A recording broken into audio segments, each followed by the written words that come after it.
Professor Sarma, it is an honor and a privilege to count on your reflections in a debate that challenges us individually as members of the university community and collectively as a society aspiring to a better world. Professor Sarma, the floor is yours. Thank you so much, Dr. Plantel, and what an honor it is for me to speak to you on this very wonderful occasion, this inauguration of the 25th anniversary. I will talk today about the future of education, and I'll start with some history and then share my views on the role of online and in-person education. So if you look at the history of our education system, it really goes back about 2,500 years. The first universities were actually in Asia to teach the Asian religions, but then they vanished around 500, 600 AD. And then around 900 AD, the first and still operational university that we know of started in Morocco, the University of Al-Qarawiyyin, and then the Buddhist, the Christian, and other religious universities started. And so our tradition comes from monasteries. And that is the first strain that together creates our modern university, which is the monastic university. And if you look at these monasteries and you look at our universities today, there's still a similarity. And then in the about 200 years ago, we had the Industrial Revolution. And in the Industrial Revolution, of course, you had to prepare people for work, but you also had to take care of the children. And so we started educating students at scale. And that led to a second strain of what has come to be today our modern educational system. And one of the things about industrial scale education is when you make parts in a factory, you need to test them because otherwise the customer is going to be upset. And in some sense, one of the important things that has happened to our education system is the importance of testing. Just as you test a part, you test the student before you release the student in the wild. The other thing is that parts need to be interchangeable, exchangeable. The same part has to fit into another car, the wheel has to be exchangeable. So we also standardize the students completely, right?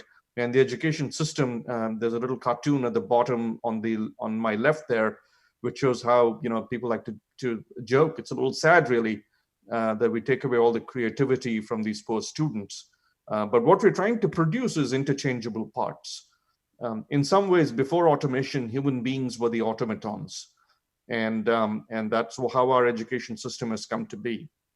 Now, fast forward to the 21st century, and if you look at technology over the last 100, 50, 30, and 20 years, you can see that technology's adoption cycles have become much faster. Television may have taken 20, 30, 40 years to be adopted, but if you take something like TikTok, it's scaled within a couple of years. What that means is that the half-life of a lot of our jobs is really plummeting. In other words, your skills become out of date very quickly. And we've seen this during COVID. And there is this trend, which many of you know about, which is called the gig economy. The basic idea is, and this is a chart from The Economist, about how more and more people are becoming self-employed. And we are becoming more and more freelancers. Not all of us, but many of us. In fact, I do a lot of freelancing, right? So in my, although I'm a professor, like a lot of professors, we do a lot of consulting and so on. Now, what does that mean, though? What does it mean to the students that we're preparing? Well, it means a couple of things, but the most important thing is the student has to become the CEO of their own life, and the student has to become the chief learning officer, the chief marketing officer of their own life. They cannot any longer be an interchangeable part that you give to a factory and the factory plugs them in. These people have to become individuals with agency and with success on their mind, and they have to succeed on the strength of their abilities, not on their degrees, more and more. And then, of course, COVID-19 struck. I know that Spain was devastated by it. The United States is going through that right now. My thoughts are with you. I love Spain. I love Barcelona. It is, I wish I could be there in person with you. When I last met Dr. Planel and Dr. Imrich, we were talking about me coming there. It's a pity that we're doing this, It's because of COVID. And COVID has impacted so many industries. Some industries, well, Google, Zoom, I'm using Zoom right now. The valuation of Zoom exceeds the valuation of the top 10 airlines combined. How shocking is that? Online commerce, telecoms, online healthcare, because, it's harder to go to the hospital. But many industries are very badly affected. Retail, commercial real estate, airlines, hotels, restaurants, even, the concept of a city is going to break down because now people are used to working remotely. Why live in a downtown when you can live in a ski resort? In fact, there's a joke in America, we used to call them boom towns. And now we're talking about the growth of Zoom towns. You live in a ski resort, you work remotely, you go skiing in the evenings, But if you see this massive change in jobs, what you're also going to see is a massive job shift. And many of us have had to become very urgently experts in Zoom. We're seeing that. We are doing it ourselves. We're reskilling, right? And this is going to be the future. Now, if this is the future, and by the way, I do not believe that COVID-19 is a one-off. Keep in mind, this is the third or fourth, there's a third coronavirus, and many more viruses and diseases have come in the last 20 years, like Ebola. We've had MERS and SARS, which are the previous coronaviruses, but then we have climate change, we have political unrest, we have refugee issues. So we have to get ready. Extreme weather is the other one. So we have to get ready to really adapt to a new normal. And for us to adapt to this new normal, we have to get away from our model of human beings as interchangeable parts. The future cannot be one in which we cut young people's dreams to fit what we want. The future has to be that we need to give these young people knowledge and agency to succeed in the future. And I say young people, but I mean people of all ages, really, because as you will see when I talk about it, we will all have to retool. We have to prepare young people to become the CEOs of their lives, and we have to become the CEOs of our lives. We have to retool on an ongoing basis to stay competitive in a very rapidly changing economy. Now, think about medicine. Think of medicine before the 20th century and the 19th century. We didn't have biochemistry, we didn't have genetics, we didn't have x-rays, we didn't have extensive understanding of human physiology. Blood types was even new. We were figuring that stuff. We certainly didn't have antibiotics. Can you imagine we fought 2 world wars without antibiotics, right? So that's medicine before. I will say, it is my view, that education today is in the same place today that medicine was at the turn of the century, the last century. In other words, we haven't really understood how the brain works and we haven't applied it. The good news is we're beginning to understand how the brain works. And it's actually fascinating. I tell you, if there is one thing, you can spend a few hours wasting your time, go read on Wikipedia or in some magazine about how the brain works. It's quite magnificent. It is such a beautiful thing. In my view, the most beautiful and complicated thing in the world is not in the stars, it's not in the skies, it is inside each of us. It's in our little children, it's in our friends. And we are understanding how the brain works. And, we understand, for example, where empathy and insight and emotion and morality and intuition, all these things come from. The red piece in the front of the brain, that is called the prefrontal cortex, PFC. And that's where many of these functions come from. It is the CEO of your brain. It is something you have that our cousins, the apes, don't have, right? It is the CEO. It is the number one important thing. And then behind that are all sorts of other things. You have things like the limbic system, which I'll refer to later on, which tells us about emotions and safety and things like that, the reward system. We're understanding all these things. Why is this happening now? It's happening because of technology, actually. It's happening because we're understanding how to image brains. There's a beautiful history starting with Mossy. Mossy showed that you can determine which part of the brain is active by just measuring the blood flow there. It's hard to measure blood flow, but through a series of discoveries, we found that you can measure blood flow through an MRI because blood, when it carries oxygen, repels a magnetic field. And so with that, you can see which part of the brain is active during which activity. Now, based on all that, honestly, if you had to redesign the classroom today, and of course, WOC is a new university. It's only, a couple of decades old. You were designed in a new way, but traditional universities, including mine, MIT, are based on a very old model. And that old model is 700 years to 1,000 years old. And in that old model, if you look at it, nothing has changed. We're still giving lectures. And if you look at this picture of the University of Bologna from 1308, and you look at this gentleman in the blue robe, he is sleeping like some of my students do when they get bored of my lecture, right? And you can see that these two are talking to each other, and this guy is looking at his Facebook feed. So nothing has changed in 700 years.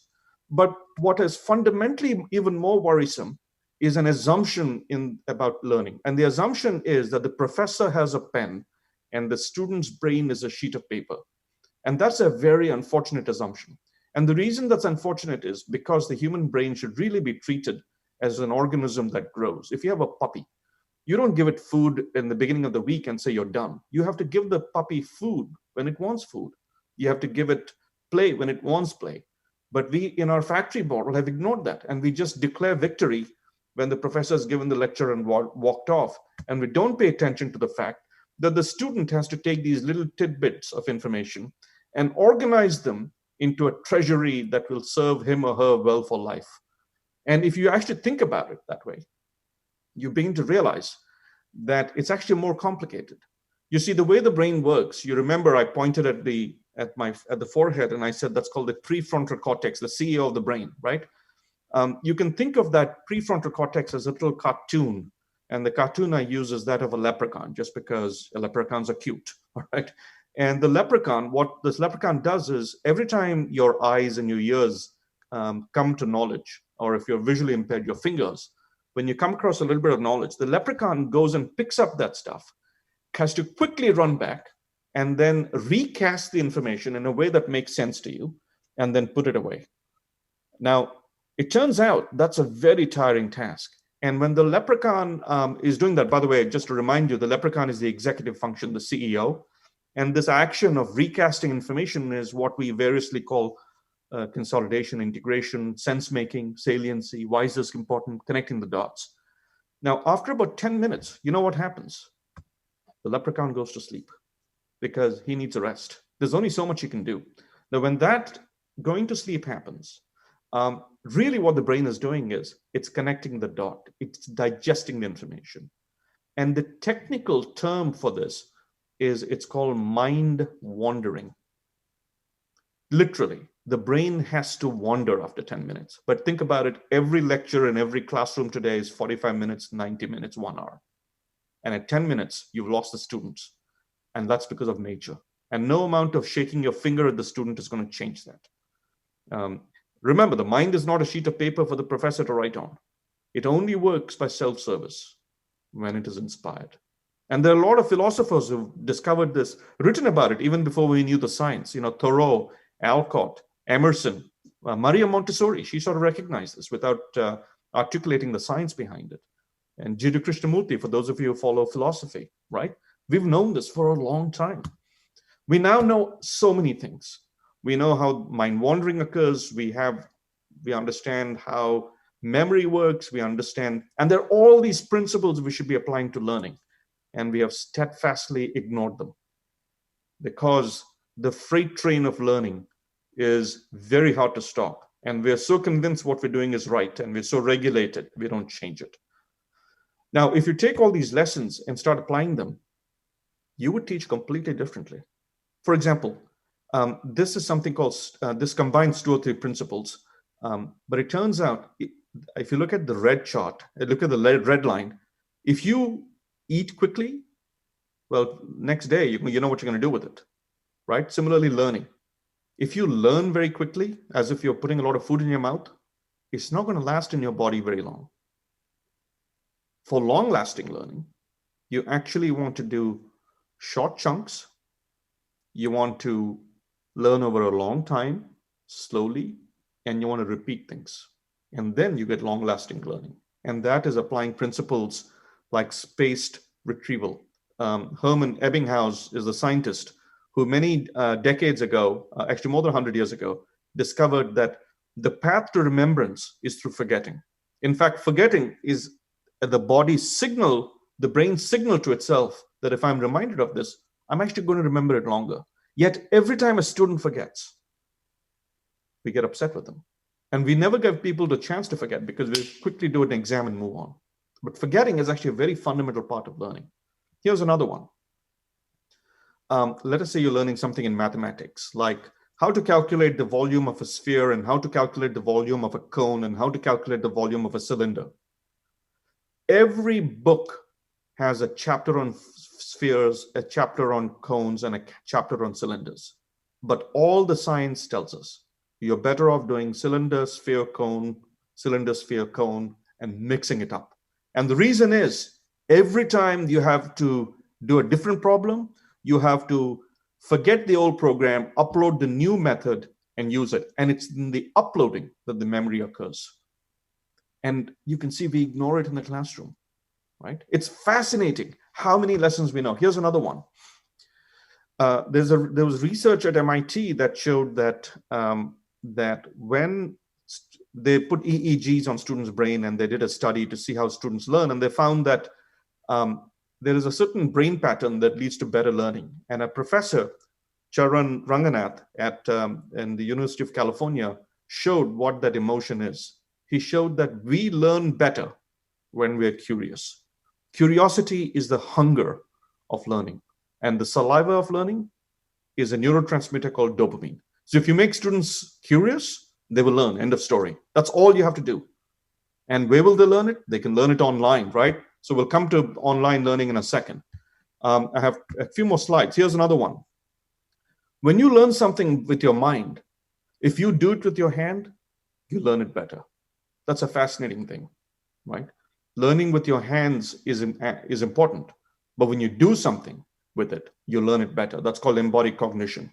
Now, all these principles, by the way, I wrote a book about it. It's called Grasp, and it came out a couple of months ago. But if you take all these principles and put them on a table, and you see what do we do in the on-site classroom, what do we do online, and what do we not do well, the tragedy today is we waste on-site regular classrooms to do lectures. And all the other things, and the reason is, because we want to test the product for the exams, right? All the other things we don't do well at all. It's a tragedy. And actually today during COVID, the tragedy is worse because we've taken those lectures and we're doing them through Zoom. The right way to do it is to create translation, asynchronous videos. Universal genetic code, ribosomes, all their. This man is Eric Lander. He's an MIT Harvard professor. He is led one of the two teams that sequence the human genome. If you're going to learn biology, you might as well watch this man. And if you watch him asynchronously, then the beauty is that you can do a lot more things than you can do if you just did a Zoom lecture. So now let's look at what the future is going to look like. The future to me is going to look like this. These lectures that we do in person, they have to go online. An online lecture can be paused, it can be fast forwarded, you can consume it slowly, you can interrupt it, you can do double speed. And all the things that we waste the classroom for today, right? And all these other tricks, all the cognitive tricks, you can actually apply online. Retrieval effects, spaced repetition, interleaving. By the way, Duolingo, Babbel, all these software programs use this. All the programs that we use for learning languages, they use so many of these tricks. You can do all of that online. And online does it better than the lecture. And this is where WOC comes in. You were designed from the beginning to go this route. You were visionary, right? In fact, most classrooms are wasted. What should classrooms do then? What should MIT be doing? And what have we been doing for the last few years? We've been saying the things that you cannot do online, we will do in the classroom. That is, build some context, maybe work on curiosity. There's a lot of work on coaching, hands-on learning. And the beauty for WOC is that the future is many of the things that I have in the left column at the bottom can actually happen through internships, apprenticeships, and jobs. So I think that the future is going to be a lot of online, a lot of connections with companies where you can do internships, and universities that have the courage to reshape themselves, to focus on the things that we cannot do online, and to push online the things that we can do much better online. And that is a multidimensional, what I call flipped classroom, right? People have called this a flipped classroom, but I'm calling this a multidimensional flipped classroom. It's a complete re-examination of how universities ought to operate. When we come back from COVID, We have to make the classroom count. So I'm going to end with this last slide and just say that universities are in a crisis right now, because when we all return from COVID, I hope to God we don't stare at each other and say, my God, we could have done this over Zoom. I hope that the universities, the regular universities, the MITs, the Harvards, the traditional universities will become places of action, creation, and impact. But I think the future belongs to online universities that strike deals with companies, internships, apprenticeships. And so again, it is a great pleasure for me to speak to your historic university, to your audience. And Dr. Planell, back to you. Thank you. Thank you very much, Professor Sarma, for such an inspiring lecture. Thank you very much again. And that was really, your talk was inspiring what we are doing and in the direction we should be moving forward.